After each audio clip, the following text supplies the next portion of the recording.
Masachet Sukkah Daf Lamed Zayin, on commence Bezrat Hashem au Daf Lamed Vav Amud Bet, on est au milieu d'un sujet. Ve'amar Rava mena mina la de sivi kara de dikla mina de lul vaou de Tanya. Ça doit faire une dizaine de lignes d'en bas, 9 lignes d'en bas. La ligne elle commence chez moi par le mot miné, miné ve'amar Rava.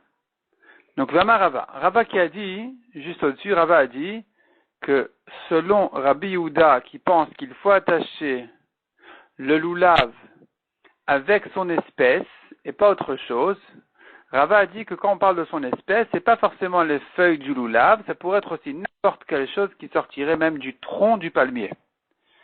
Et là, Rava il vient prouver et ramener sa source, sa référence. Rava mena d'où je sais dire cette chose-là. Des siv veikara des dikla, siv c'est ce qui pousse autour du tronc, et ikara des dikla c'est le tronc lui-même. Mina de lulvaou, c'est considéré comme l'espèce du loulav lui-même. D'où je sais ça, Détania, Basukot Teshvu. La Braïta a dit sur le Pasuk, Basukot Teshvu, vous vous installerez dans les Sukot, Suka Shalkol Davar d'Iver Rabbi Meir, un srach de n'importe quelle espèce selon Rabbi Meir. Rabbi Uda Omer, En Suka Noeget et la Barba, Minim Sheba Lulav. Rabbi Uda vient avec un grand ridouche et dit tâchez que le srach n'est caché que si il est des 4 espèces du lulav. Lulav, etrog, adassim, aravot. Donc le etrog lui-même est pas soul parce que c'est un fruit, mais les branches de l'étroguier et les feuilles les branches de hadas, de aravot, le lulav, tout ça c'est bon pour le srach, mais pas autre chose. Vadin noten, et le raisonnement le prouve, que la souka ne peut être faite, le srach, que des 4 espèces du lulav. D'où on sait ça? Rabbi Yehuda, il prouve sa raison de la manière suivante. Il dit, Uma lulav shen noeg balelot kebayamim. Si déjà le lulav, qui est une mitzvah qui ne se fait pas les nuits comme les jours, et non noeg la berbat minin, et malgré tout, elle ne se fait que des 4 espèces, souka shen noeget balelot kebayamim, la souka qui a une khumra, qui se fait aussi la nuit, on est chayav de souka la nuit comme le jour, et nodin shelotehe, et la berbat minin, n'est-ce pas un kalvachomer de dire qu'on ne peut la faire que des 4 espèces? Puisque la souka a une khumra de plus que le lulav, elle est plus stricte que le lulav, certainement, elle sera restreinte à ces 4 espèces-là du lulav, parce qu'on ne peut pas, on voit que la souka c'est plus ramour que le lulav, donc, de même que le lulav ne se fait que des arba minimes, de la même manière, la souka ne se fait que de ces 4 espèces-là. Amroulo, les chachamim ont dit à Rabbi Yehuda, pas du tout. Qu'est-ce qu'ils lui ont dit? Koldin shatadan trilato leachmir, vesofo laquelle, tout raisonnement que tu viens pour amener une khumra et que finalement tu te retrouves avec une kula, enodi n'est pas un bon jugement, c'est pas un bon calcul. C'est une mauvaise dracha. Pourquoi est-ce que ici c'est une khumra qui nous mène finalement à une kula? Lomasa arbat minin. Tu viens avec une khumra en disant, nouvelle khumra, sache que le srach ne se fait que des 4 minimes du lulav. Et le monsieur il n'a pas trouvé de srach de ces 4 espèces-là. Il a tout ce que tu veux, sauf ça. Qu'est-ce qu'il fait maintenant? Il va manger dans la maison? Yeyoshev ou Batel, tu veux qu'il reste sans rien faire, sans faire la mitzvah de Souka? La Torah amra basukot eshevu shivat yamim, la Torah a dit, vous vous installerez dans les Soukot pendant les 7 jours, donc c'est Souka chez le Kol Davar, de n'importe quelle espèce. La Torah n'a pas parlé de ces 4 espèces-là uniquement.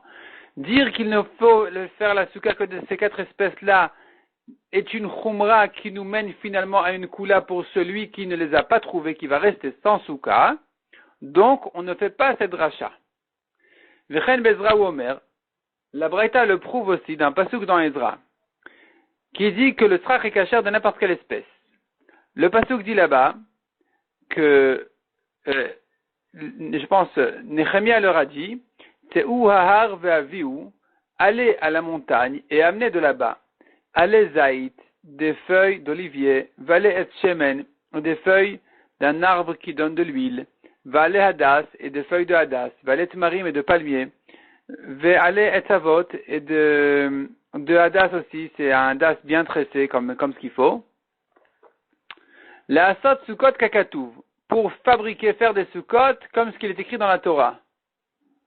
Donc on voit ici que toutes les espèces, même celles qui ne sont pas cachères pour le lulav, comme ici nous avons l'olivier, nous avons encore d'autres espèces d'arbres qui ne rentrent pas dans le loulav, et c'est quand même cachère. Pour la souka, que répond à ça Rabbi Houda? De Rabbi Houda savar, hanel edfanot. Rabbi Houda répond, ces arbres-là ont servi pour les murs de la souka et non pas pour le srach. Le srach ne se fait que des 4 espèces du loulav. Ale hadas, va letmarim, va letzavot, les srach. C'est-à-dire, dans le pasuk, nous voyons plusieurs espèces, certaines qui ne sont pas cachères pour le loulav, comme on a dit ale zait et ale et shemen. Ces espèces-là servaient pour les murs de la souka. La suite du pasuk qui parle des espèces du loulav qui sont hadas, ale hadas, ale tmarim et ale etzavot, qui sont les espèces du loulav. Il doit y avoir une certaine différence entre hadas et etzavot, malgré qu'en principe c'est la même chose. Et donc, en tout cas, ces choses-là sont les espèces du loulav. Et c'est cachère donc pour le srach. Le reste n'est pas cachère pour le srach, il est cachère pour les dfanot, pour les murs de la souka. Utnan, on est toujours au milieu du raisonnement ici. La Gemara est en train de faire de démontrer de quelle manière dont on sait que quand on parle de l'espèce du loulav, pour attacher le loulav selon Rabbi Houda, eh bien, même le tronc du palmier est valable. Utnan mesakechin banesarin divrei Rabbi Houda. Rabbi Houda dit on peut utiliser des planches pour faire un srach. Donc, la question se pose. Selon Rabbi Houda, qui dit qu'on peut faire un srach que des 4 espèces du loulav, comment puis-je utiliser des planches? C'est bien la preuve que même le tronc de l'arbre est cachère pour le srach. Alma, donc tu vois, si veikar adediklas, qui pousse autour du tronc et le tronc lui-même, mina de lulvaouch mamina, fait partie de l'espèce du loulav et peut servir comme srach. Donc Rabbi Houda qui dit, il faudrait utiliser pour le srach l'espèce du loulav. Comment il peut trouver des planches sur le loulav? Certainement c'est du tronc. Donc tu vois que le tronc c'est valable aussi. Donc c'est la preuve que le tronc est considéré comme l'espèce du loulav. De même quand Rabbi Houda dit d'attacher le loulav avec son espèce, il s'agit même du tronc. Donc tu peux appliquer du tronc un certain fil qui va te servir à attacher le loulav avec la dasim et la ravot. Demande à Gemara Omi Amar Rabbi Houda Arbat Minin In Midachin Alo. Est-ce que Rabbi Houda pense vraiment que les 4 espèces, oui, c'est cachère pour le srach, le reste, non. Vatania, Sikra Benesarim Shel Erez. Pourtant, il y a une braïda qui dit, s'il a utilisé des planches de bois de cèdre de Erez, Shiesh Ben Arbat Fachim, Livra Kol Psula. Si ça mesure 4 fachim de largeur, c'est pas soul.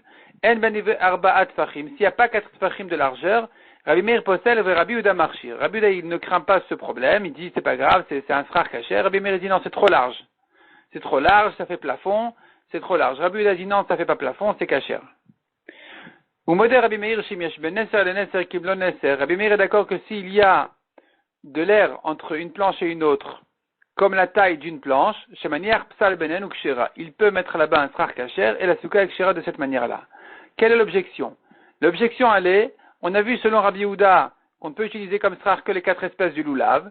Ici, on voit que des planches de cèdre, Nesarim Shel Erez, c'est aussi cachère, alors que Erez ne fait pas partie a priori des espèces du loulav. Répond la Gemara si ça fait partie. Maï Erez Hadas. Quand on dit Erez, on fait allusion au Hadas. Quel rapport entre Erez et Hadas? Eh bien c'est simple. Que des Rabba Baravuna, comme ce que l'a dit Rabba Baravuna, des Amar Rabba Baravuna Amre Berav, on dit au Beth Midrash, Asara Mina Razimen. Sache qu'il y a 10 sortes de cèdre, 10 sortes de Erez. Chez Nehemar, comme il dit dans le pasuk, Etel Mamidbar, je mettrai dans le désert Erez, Shita, Vehadas, Vegomer, etc. Donc on voit ici qu'il y a dans le pasuk plusieurs espèces qui rentrent dans la famille du Erez, dont le Hadas. Donc quand on parle ici du Nessarim des planches de Erez, on voudrait dire plutôt par là de Hadas. Donc c'est là où il était question, selon Rabbi Houda, de faire un srach, parce qu'il s'agit de Hadas. S'il s'agissait d'une autre espèce, selon Rabbi Houda, ça aurait été pasoul. Rabbi Meir Omer afil bimshicha vechule. Rabbi Meir dit, il n'y a pas de problème d'attacher le loulav avec une autre espèce, n'importe quelle ficelle est kshira pour ça. Tanya Rabbi Meir, Maaseh Beikire Yerushalayim. Rabbi Meir raconte l'histoire des hommes importants de Yerushalayim, Shayu Ogdin et Tulvehen et Gimoniot Shelzav. Ils attachaient leur loulav avec des ficelles, des fils en or. Amrou la Misham Raya, les Chachamim lui ont dit, est-ce que tu amènes une preuve de cette histoire-là? Bemino ayu ogdinoto milemata. Bemino ayu ogdinoto. Avec son espèce, il l'attachait milemata en dessous des fils en or. Donc, tu ne peux pas prouver de là-bas que c'est cachère de l'attacher avec des ficelles en or. Amar le Rabba le'anu megale oshana. Rabba a dit à ceux qui attachaient les lulavim de Veresh Galuta, du grand rabbin de Veresh Galuta, c'est la tête de l'exil. Il leur a dit, faites attention, ki gadli tu oshana de Veresh Galuta. Lorsque vous préparez les lulavim, vous attachez les lulavim avec la datim, la ravot de la maison de Veresh Galuta. Shairibe bet yad. Laissez en dessous de tous ces nœuds-là, bet yad, de quoi attraper avec la main. C'est-à-dire que tous les nœuds ne commencent qu'après une poignée de loulav, après de quoi tenir le loulav avec la main, afin qu'il n'y ait pas de khatita, de séparation entre la main de la personne qui tient le loulav et le loulav lui-même, à cause de ces ficelles en question, de ces nœuds. Donc il faudrait décaler tous les nœuds, de manière à ce qu'on puisse tenir le loulav directement, sans toucher les nœuds. Sans khatitza, sans séparation. Rava n'est pas d'accord avec cette halakha, il n'est pas d'accord avec Rabba, et il dit kol enaoto enochotet. Puisque ça sert à embellir le loulav, eh bien cet accessoire au loulav, ça s'annule au loulav, ce n'est pas considéré comme un corps étranger qui vienne faire une khatitza, une séparation entre sa main et le loulav, donc il n'y a aucun problème de tenir le loulav, même à la hauteur, à l'endroit de tous ces nœuds. Deuxième discussion entre Rabba et Rabba. Ve'amar Rabba, l'olin kit inish oshana besudra, qu'un homme ne tienne pas son loulav quand il vient faire la mitzvah avec un foulard dans la main. Debeina lekichatama veleka, car la Torah dit ulkartem. Le mot ulkartem se partage en deux, vous prendrez qui veut dire la karat ou velakar tam. Prenez complètement, parfaitement. Veleka, or ici, ça ne s'appelle pas prendre parfaitement, parce qu'il prend le foulard et le loulav dans le foulard, ça ne s'appelle pas prendre parfaitement, donc c'est pas bon. On ne tient pas le loulav avec un foulard. Verava amar lekicha l'idée d'avoir cherchma lekicha. Rava n'est pas d'accord avec Rabba, il dit que de prendre avec autre chose, indirectement, de prendre un objet avec l'intermédiaire d'une autre chose, c'est pas un problème, ça s'appelle prendre correctement. Donc, tenir le loulav avec un foulard, c'est valable, il n'y a pas de problème, selon Rava. Amar Rava mena minala, Rava dit d'où je sais ce que je dis maintenant, de l'ekicha à l'idée d'avoir ma l'ekicha, que de prendre quelque chose avec autre chose, en tenant autre chose en même temps, par l'intermédiaire d'autre chose, ça s'appelle prendre. D'où je sais ça? D'Etnan, nous avons une Mishnah dans Para Aduma. Dans Masechet Para, la Mishnah nous dit comme ça. Donc on sait bien, un homme qui est tamé pour un mort, il faut pour le purifier, asperger sur lui de l'eau mélangée à la cendre de la vache rousse. Comment est-ce qu'on asperge sur lui? On prend une plante d'hysope qui se trempe dans l'eau et qui est aspergée sur lui. Dès que le tamé a reçu une goutte d'eau sur son corps, eh bien, il a passé cette étape-là de purification. Et cette plante en question, elle doit être, comme on a dit, trempée dans l'eau. L'eau se trouve en principe dans un tube. L'eau se trouve dans un tube et la plante, elle rentre dans le tube pour se tremper dans l'eau et asperger ensuite sur le tamé. Que faire dans le cas où la plante est déjà raccourcie? À force d'asperger sur les gens, il y a ici une feuille qui s'est cassée, là-bas un morceau de branche qui s'est cassé. Finalement, la plante, elle s'est raccourcie. Le tube est long. L'eau, il n'en reste pas beaucoup dans le tube. Et la plante ne peut pas arriver jusqu'à l'eau. Comment je fais? Alors, la Mishnah nous dit là-bas, Ezov Katsar, si le Ezov, la plante d'Hysope, est trop courte, Mesapko Bechut, il l'allonge avec un fil, c'est-à-dire il attache un fil à la plante, donc à la branche d'Hysope qu'il a, il attache au bout de la branche un fil, une petite ficelle, ou bécouche, ou bien avec un morceau de bois qui plante dans la branche, Vetovel, et il trempe de loin comme ça, petit à petit, il descend dans le tube, en tenant le fil, il descend de plus en plus l'hysope dans le tube jusqu'à ce qu'il arrive dans l'eau. Vetovel, ça se trempe là-bas dans l'eau, ou Maale, il le remonte par sa ficelle, Veoches Be'ezov, et ensuite il tient le Ezov directement, donc cette branche-là d'hysope, ou Mazé, il asperge. et de cette manière-là, il peut le purifier. La question qui se pose à Maï, comment est-ce valable? Pourtant, la Torah a dit, la question se pose sur l'étape où il attache un fil et de cette manière-là, il descend indirectement l'hysope dans l'eau, sans le tenir de ses propres mains. Pourtant, la Torah a dit, Amaï, pourquoi c'est valable? Velakach vetaval amarachmana. La Torah a dit, il prendra et il trempera. Ici, ça ne s'appelle pas prendre, peut-être. Et la lave shmamina, tu prouves de là, tu vois clairement que l'ekicha a l'idée d'avaracher shma l'ekicha. De prendre à travers autre chose, ça s'appelle prendre. De prendre indirectement, je tiens la ficelle et de cette manière-là, je prends l'hysope pour le tremper dans l'eau, ça s'appelle que j'ai pris l'hysope. Donc de là, je vois que si je tiens le loulav, je tiens avec un foulard que j'ai dans la main, c'est kasher, c'est bon aussi, ça s'appelle prendre. La Gemara repousse la preuve en disant, il y a une grande différence entre les cas, Mimaï. Quelle est la preuve d'ici? Dilma shani atam, peut-être que là-bas c'est différent. Kevan de chibré, puisqu'il a attaché le fil à l'hysope, que gouf et dami. C'est comme l'hysope lui-même. Ça s'appelle prendre l'hysope parce que le fil est attaché à l'hysope. Donc tu dis, je prends l'hysope. Donc on n'a pas de preuve d'ici, pour le cas du foulard, qui n'est pas attaché ni au loulav, ni à la main, ni quoi que ce soit, qui dit que ça s'appelle aussi prendre. Il faut une autre preuve, et la me'acha. On va la trouver de cette braïta, de cette Mishnah. Une autre Mishnah dans ma Sechet Para qui dit, Nafal mishfoferet la shoket. Ici, il s'agit de la première tube, du premier tube. Le premier tube, dans lequel il n'y avait pas encore l'eau. Il n'y avait pas encore l'eau de source mélangée à la cendre de la vache rousse. Il n'y avait dans ce tube-là que la cendre de la vache rousse. Et il doit maintenant verser cette cendre-là dans le récipient dans lequel se trouve l'eau. Donc ici, on parle d'une étape plus tôt. On est en train de traiter ici une étape plus tôt dans Masechet Para d'ailleurs, ça apparaît 6 prakim avant la Mishnah qu'on avait citée à propos de l'hysope. La Mishnah avec l'hysope qui était trempée dans le tube, c'était Perek Yud Bet, et ici c'est Perek Vav, donc on est bien avant. Ici, on est en train de parler d'un cas où il est en train de mélanger, il veut mélanger la cendre dans l'eau, et au lieu de mélanger lui-même la cendre dans l'eau, eh bien, ça s'est renversé, le tube de cendre s'est renversé dans le récipient avec l'eau, sans le vouloir, involontairement.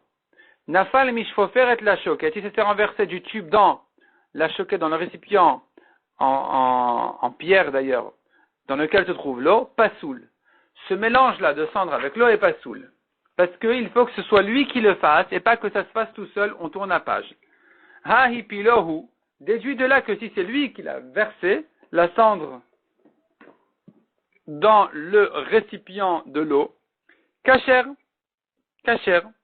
même s'il ne tient pas la cendre entre ses doigts pour mettre dans l'eau, c'est kasher en versant le tube dans l'eau.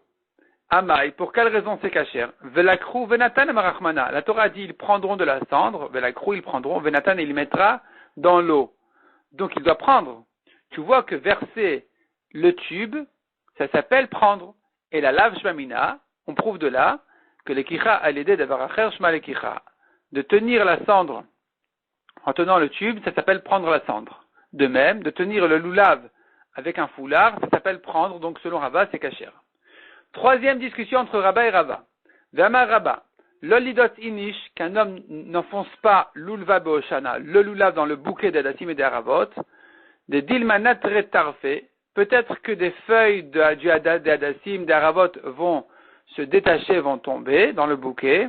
Ve'avechatitza, ça va rester dans le bouquet à l'intérieur, mais détaché de la branche, et ça va faire une chatitza, une séparation, entre l'Adas lui-même et le loulav. Il y a des feuilles détachées au milieu du bouquet, qui finalement sont une chatitza, une séparation entre les trois espèces qu'il doit y avoir ici. C'est ce que dit Rabba. Donc fais attention, n'enfonce pas le loulav comme ça, violemment, dans le bouquet, fais-le délicatement de manière à ne pas arracher des feuilles.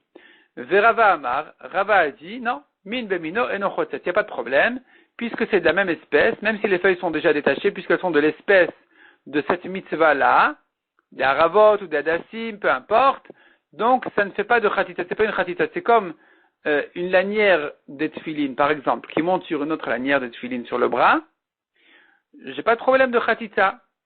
Ça s'appelle que la lanière est sur le corps parce que c'est min bemino et nochotet, c'est la même espèce, donc il n'y a pas de khatita. ici aussi, les feuilles du hadas, attachées, détachées, hadas, loulav, on est toujours dans le même milieu, dans la même famille, il n'y a pas de problème. Vama Rabba, encore une marloquette entre Rabba et Rabba. L'oligoz inish lulva beoshana, qu'un homme ne coupe pas son loulav dans le bouquet. Le loulav est attaché avec la dasim et la ravot, il veut raccourcir son loulav. Quelqu'un qui veut raccourcir son loulav, évidemment, il le coupe d'en bas et pas d'en haut. Il le coupe d'en bas parce que s'il le coupe d'en haut, ça ne sera pas soul. Et quand il le coupe d'en bas, eh bien, il l'aura coupé, il enlève le morceau qu'il a coupé. Mais ce qu'il a oublié, c'est que quand tu coupes le loulav par en bas, il y aura toujours des feuilles qui restent dans le bouquet. C'est un problème. Des mishtaire hutza, elles vont rester des feuilles dans le bouquet. Ve'ave chatitza. Selon Rabba, nous avons ici un problème de chatitza. Les feuilles détachées du loulav qui n'ont rien à faire ici, elles sont une chatitza, une séparation entre le loulav et la dasim et la ravot. Le Rava Amar bin Bemina Nochotet, Rava dit on ne craint pas cette chatitza, c'est la même espèce, c'est du loulav, tout le monde est gentil ici, il n'y a aucun méchant qui est rentré dans le bouquet.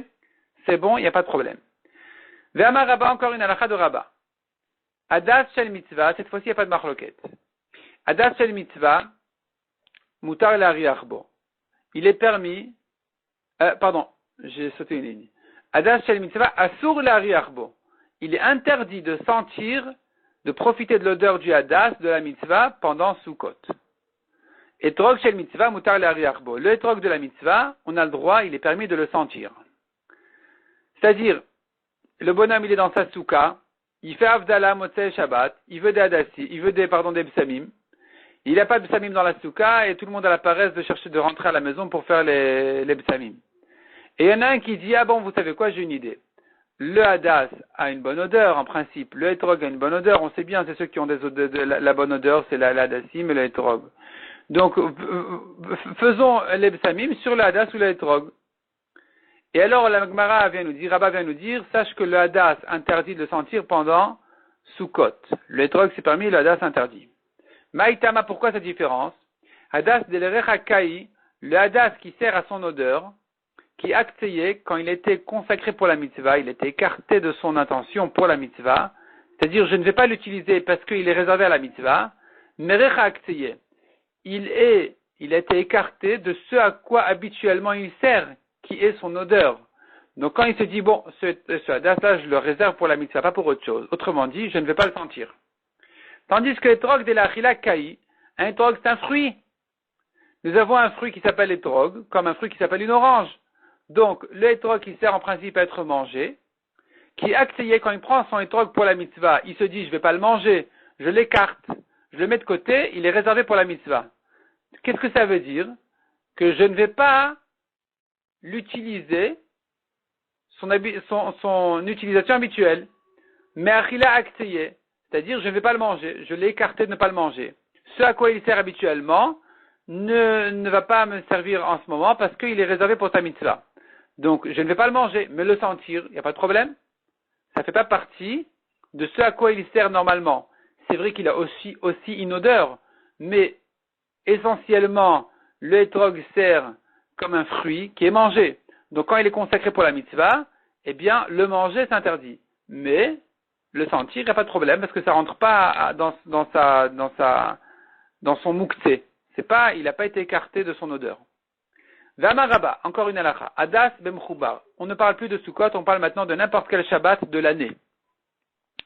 Un homme se promène et voilà des bonnes odeurs, des fleurs, des plantes, des hadassim qui sont attachés encore à la terre, qui sont encore attachés au sol encore. Est-ce qu'il est permis de les sentir pendant Shabbat ou c'est interdit? Eh bien, Rabba vient nous dire, sache que ici, le hadas le mchoubar mutar l'ariachbo. Un hadas qui est encore attaché à la terre, il est permis de le sentir pendant Shabbat. Tu fais la bracha, tu le sens, il n'y a pas de problème, avec plaisir. Etrog bimchoubar aso l'ariachbo. Mais un etrog qui est encore attaché à la terre, interdit de le sentir pendant Shabbat. Maïtama, pourquoi cette différence? Hadas de l'ariach kai, le hadas qui sert à sentir pour son odeur, si tu lui permets de le sentir pendant Shabbat et Yom Tov, il n'a aucune raison de le cueillir, de le couper, parce qu'il peut le sentir même quand il est encore attaché à la terre. Donc, il va le laisser comme ça. On ne craint pas qu'il va le détacher de la terre pendant Shabbat. Tandis que, etrog de la chilakai, un etrog qui est un fruit, il sert à être mangé, Isharitle, si tu lui permets de s'approcher de cet étrog-là pour le sentir, il va en arriver à le détacher pour le manger. Il va commencer à le tripoter, à le sentir, à en profiter, et il va se dire, ouais, tu sais quoi, je vais le manger. Il va oublier que c'est Shabbat. Donc on lui dit, ne t'approche pas. C'est-à-dire, le manger ne peut se faire qu'en le détachant, ce qui est une melacha. Donc, on ne va pas lui permettre de le sentir, de peur qu'il le détache pour le manger, qui est son essentielle utilisation. Tandis que le hadas, qui ne sert que à être senti, or ça peut se faire même quand il est attaché, on ne craint pas qu'il le détache, parce qu'il peut le sentir tel quel. Donc finalement, hadas est permis de le sentir, mais un fruit qui a une bonne odeur, interdit de le sentir pendant Shabbat. Ve'amar Rabba. Lulav bi'amin ve'etrog bismol. Rabba nous dit encore une halakha. Le lulav doit être tenu de la main droite, le etrog dans la main gauche. Maïtama, pourquoi? Haneklata mitzvot ve'aichada mitzvah. Le lulav, il y a 3 mitzvot dedans. Lulav, adasim, aravot. Le etrog est seul, il n'y a qu'une seule mitzvah, donc il est à la gauche. Les 3 mitzvot, c'est plus important, ça passe à la droite qui est plus importante. Le etrog qui est seul, à la gauche qui est moins importante que la droite. Cependant, il faut les rapprocher. Le lulav doit être rapproché du etrog. Malgré qu'ils sont tenus dans 2 mains, il faut les rapprocher. Amarle Rabbi Irmial Rabbi Zrika. Maïta'am la mevarchinan. Pour quelle raison on ne fait comme bracha ela al netilat lulav? Pour quelle raison la bracha se rapporte sur le lulav? On dit al netilat lulav. Pourquoi on ne dit pas netilat adas? Pourquoi on ne dit pas netilat etrog, arava? Réponse, oil vegavoa mikulan. Parce que le lulav il est plus haut que les autres espèces de la mitzvah, donc il est plus important. Puisqu'il est plus important, on appelle le bouquet sur son nom. Donc je peux dire lulav en parlant de tout le bouquet. Velikbe l'étrog velivrir demande la Gemara, mais si c'est ça le problème, mais tu sais quoi, je vais tenir l'étrog plus haut que le lulav et je ferai la bracha dessus. Amarle lui a répondu, oh il ou bemino gavoa mikula. Non, tu m'as pas compris. C'est parce que l'espèce du lulav est plus haute que les autres espèces. C'est-à-dire le palmier, il pousse bien plus haut que les hadassim, que les haravot et que le hétrog. Un palmier, ça monte jusqu'au 5e étage. Et les autres espèces, combien ça fait déjà? 5 mètres maximum. Donc, bon, et haravot, ça peut monter un peu plus quand même, mais c'est pas un palmier. Donc le palmier, il est plus haut. Les gens lui accordent plus d'importance. C'est le grand, c'est le palmier. Et donc, ils vont dire, sur le bouquet, ils vont l'appeler, ah, tu as pris ton lulav? Tu veux un lulav? Il parle du bouquet entier, mais il l'appelle le lulav. Donc pour la bracha aussi, on dira, al netilat lulav. Mishnah suivante, Vechan ayu menanein. Où est-ce que dans la tfila, il faut secouer le lulav? On ne parle pas ici de frapper le sol avec la harava. On est en train de parler ici dans le halel. On tient tout le bouquet, le lulav, la dasim, la haravot, le trog. Et au milieu du halel, on le secoue devant, derrière, à droite, à gauche, ainsi de suite. Quand est-ce qu'il faut faire ces nanouim? On appelle ça les nanouim, secouer le lulav. Bodul Hashem, trilavasov. Quand on dit dans le halel, Bodul Hashem, la première fois et à la fin du halel, eh bien, il faudra là-bas faire les nanouim, secouer le lulav. Ou ben Hashem Oshiana d'Ivre Batilel, de même quand on dit Ana Hashem Oshiana selon Batilel, ou Bet Shammai Omrim Af ben Hashem Atlichana. Selon Bet Shammai, même quand on dit Ana Hashem Atlichana, il faut secouer le bouquet. Amar Rabbi Akiva, Sofé Haïti Rabban Gamliel Rabbi Yoshua. Rabbi Akiva dit, j'ai regardé, j'observais mes maîtres Rabban Gamliel Rabbi Yoshua. Rabbi Yoshua c'était le maître de Rabbi Akiva, Rabban Gamliel peut-être pas. En tout cas, Rabbi Akiva a dit, je regardais bien Rabban Gamliel et Rabbi Yoshua. Qu'est-ce qu'ils faisaient dans la tefila, comme Bet Shammai ou comme Bet Hillel? Chez Kol Ha'am Hayu Menanin et Tulvehen, toute la communauté secouait leur lulavim à Ana Hashem Oshiana et peut-être aussi Ana Hashem Atlichana. Mais eux faisaient attention, Vehem Lonineu et Ana Hashem Oshiana. Ils ne secouaient que lorsqu'on disait Ana Hashem Oshiana. Demande la Gemara, tu me parles de secouer le lulav, où est-ce qu'on le secoue? Mais qui a dit qu'il faut le secouer? C'est pas comme ça qu'on parle. Dis-moi, il y a une mitzvah de nanouim, et ensuite tu me demandes, mais où est-ce qu'on fait ces nanouim? Donc, nanoua demande la Gemara, mandcharshme, ce nanoua en question de secouer le lulav, qui c'est qui en a parlé? Et répond la Gemara Hatamkai. Notre Mishnah se rapporte sur une autre Mishnah, qui avait dit plus haut, qui avait dit Kol lulav sheshbo shloshat tfachim kedelenane abo kasher. Un lulav qui a 3 tfachim plus encore un tefar de plus pour le secouer, il est kasher. Donc je vois de là qu'il y a une mitzvah de nanouim. Vekehamar là-dessus notre Mishnah demande Echan menaneim, mais où est-ce qu'on fait ça dans le halel? Et c'est là où notre Mishnah répond, on le fait ici et là, et ainsi de suite. Nanatam. La Gemara maintenant nous ramène une autre Mishnah à propos de Shavuot, où il y a aussi une mitzvah de balancement là-bas. Là-bas, il y a un korban spécial de Shavuot, qui sont les 2 pains de Shavuot. Shte alechem veshne kivseh atzeret. Les 2 pains de Shavuot qui viennent avec 2 moutons, 2 agneaux. Ketzad ose, de quelle manière il fait la mitzvah de la tnoufa, du balancement? Alors, il doit les tenir dans les mains, et comment il fait? Manière shte alechem al gabe shne akvasin. Il pose les 2 pains sur les 2 agneaux. Ou manière yadot artehen, et il met ses mains en dessous. Donc, sur ses mains, il y a les 2 agneaux et les 2 pains.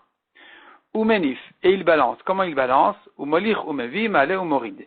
Il amène et il ramène ses mains, il monte et il descend. Chez Neymar, Asherou Naf, Vasherou Ram. Le pasuk dit qui a été balancé et qui a été levé. Donc, pour être balancé, ça veut dire il amène et il ramène. Il amène ses mains en avant et il ramène ses mains vers lui. Et pour lever, il doit automatiquement lever et rebaisser. Donc, de là, on apprend la manière de la tnoufa, du balancement de ce korban. Amar Yochanan, quel est le sens de cette mitzvah? Amar Rabbi Yochanan, molich ou mevi, quand il amène et il ramène vers lui, lemi she'ar baruchot shelo. C'est pour montrer qu'il fait la mitzvah pour Hachem, à qui appartiennent les 4 coins du monde. Malé ou morid, et il monte et il descend, pour montrer qu'il fait la mitzvah, lemi she'ashamayim va'aretz shelo, à celui à qui appartiennent le ciel et la terre. Mais Marava Matnuachi, en Eretz Israël, on enseigne de la manière suivante. Amar Rabbi Chama Barukva, Amar Rabbi Yossi, Rabbi Chanina. Molich ou mevi, il amène et il ramène, que de la tzor ruchot raot, pour arrêter les mauvais vents. Maleu morid, que de la tzor tlalim raim, il monte et il descend pour arrêter les mauvaises rosées. La mitzvah protège. Amar Rabbi Yossi Baravin, Vitem Rabbi Yossi Barzvila Zotomeret. Cela nous apprend le fait que le balancement du korban, du loulav, il nous protège des mauvais vents, des mauvaises rosées. Ça nous apprend que shiare mitzvah me'akvin et apuranut. Les restes de la mitzvah, c'est-à-dire même ce qui est facultatif dans la mitzvah, qui n'est pas indispensable, ce ne sont que les restes de la mitzvah. Me'akvin et apuranut, ils arrêtent, ils freinent les punitions. Ils nous protègent des punitions. Sharet nufa, shiare mitzvah, car cette mitzvah de balancement, c'est obligatoire, c'est vrai, c'est plus que facultatif, c'est obligatoire, mais c'est pas indispensable dans la mitzvah. C'est-à-dire que s'il ne l'a pas fait, le korban est kasher quand même, il est quitte de son korban. Et malgré tout, malgré que ce n'est qu'accessoire à la mitzvah, eh bien, ça a quand même la particularité, la puissance de nous protéger des malheurs. Les mauvais vents et les mauvaises rosées. Donc quelqu'un dit, bon, ça va, c'est pas la mitzvah, en gros, je l'ai faite, ça, c'est des petits détails, c'est facultatif, même si c'est obligatoire, c'est pas l'essentiel. Eh bien, sache que même ces choses-là sont capables de nous protéger des malheurs. Peut-être spécialement ces choses-là, parce que ça nous montre, c'est-à-dire nous on montre à Hachem qu'on fait la mitzvah complètement, parfaitement, on l'a fait de tout cœur et au maximum. Et donc cet investissement dans la mitzvah a un pouvoir spécial de nous protéger des malheurs. Damarava vechen belulav, pareil pour le lulav, comme on a dit plus sur le balancement du korban, eh bien c'est pareil pour le lulav. Donc pareil pour le lulav qui nous protège des mauvais vents. C'est-à-dire Rashi dit, il le balance de la même manière. Il l'amène et il le ramène, il le monte et il descend. Rabba Bar Yaakov, man tile ou maï tile. Rabba Bar Yaakov, quand il prenait le lulav et qu'il l'amenait en avant, il le ramenait vers lui, Amar il disait, den gira be'ene de sitna. Den, ceci est gira, une flèche, be'ene dans les yeux des sitna du Satan. C'est-à-dire ça nous protège des malheurs maintenant. Voilà, monsieur Satan, je t'envoie une flèche avec ma mitzvah. Belav miltaï la Gemara dit, il faut pas dire comme ça. C'est pas comme ça qu'il faut dire. Mishum dati les grouillébé. Car ça provoque le Satan. Il va rechercher le Satan. Le Satan va chercher à se venger. Il va chercher à le faire tomber dans les avérotes. Et donc il faut faire attention de ne pas, même si on attaque le Satan par nos mitzvot, de ne pas lui parler directement. On n'a pas besoin de le dire. On fait ce qu'on doit faire, point. Le Satan, automatiquement, il est concerné, il est mis de côté, mais pas le dire clairement. Donc c'est ce que dit la Gemara, Velav miltaï, c'est pas bien de le dire, Mishum dati il est grouillébé parce que ça va le provoquer à nous embêter. Mais cependant, reste toujours l'importance de la mitzvah et le pouvoir de la mitzvah, et même de ce qui est accessoire à la mitzvah, ça a quand même comme pouvoir particulier de nous protéger de tout malheur.